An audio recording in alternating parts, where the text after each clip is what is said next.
మత రాజకీయాలతో క్రైస్తవుల్ని మీరు తగ్గించలేరు.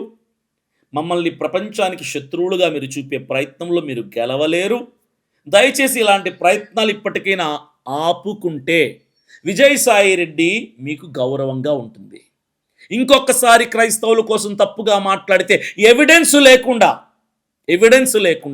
చెప్పాను కదా, తోలు ఒలిచి డోలు కట్టాల్సి వస్తుంది. వాడు ఎంత పెద్దవాడైనా కూడా గుర్తుపెట్టుకో విజయసాయి రెడ్డి, ఇదే నేను మీకు ఇస్తున్నటువంటి strong counter and strong warning. క్రైస్తవుల జోలికి ఎవిడెన్స్ లేకుండా ఏదైనా మాట్లాడితే మర్యాద ఉండదు. వాడు ఎంత పెద్ద నాయకుడైనా, ఎంత పెద్ద తోపైనా, ఏ పార్టీకి చెందిన వ్యక్తి అయినా. విజయసాయి రెడ్డి నీ కుట్ర, నీ ఉద్దేశం, నీ ఆలోచన అంతా నాకు తెలుసు.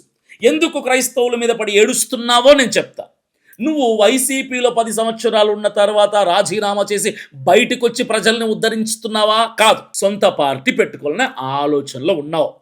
నీకిప్పుడు బీజేపీ వాళ్ళ సపోర్ట్ కావాలి, ఆర్ఎస్ఎస్ వాళ్ళ సపోర్ట్ కావాలి. వాళ్ళ సపోర్ట్ కావాలంటే నువ్వు ఇప్పుడు క్రైస్తవుల్ని తిట్టాలి. క్రైస్తవులు మత ప్రచారం చేసి హైందవుల్ని, అమాయక హైందవుల్ని వాళ్ళ మతంలోకి కలిపేసుకుంటున్నారు. హైందవులు కుట్ర చేస్తున్నారు.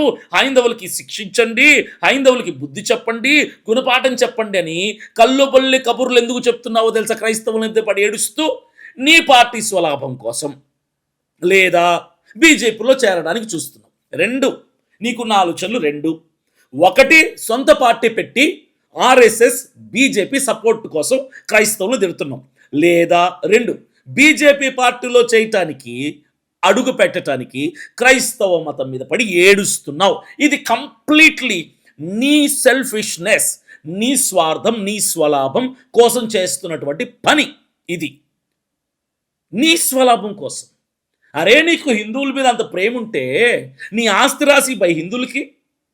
హిందూ మతంలో ఎంతోమంది, లక్షల మంది పూట గడవనటువంటి నిరుపేదరికంలో ఉన్నారు సార్. నువ్వు హిందూ రక్షకుడిగా ఇప్పుడు ప్రచారం చేసుకుంటున్నావు కదా, నీకు అంత బాధేస్తుంది కదా. మరి పేద కుటుంబాల్లో ఉన్నటువంటి హిందువుల్ని ఆదుకో. ఆ స్థలాలమ్ము, బ్యాంకులు తీ, డబ్బు బయటికి తీ, బంగారు బయటికి తీ, సాయం చేయి. పోయి నీ హిందువులకి సాయం చేయి.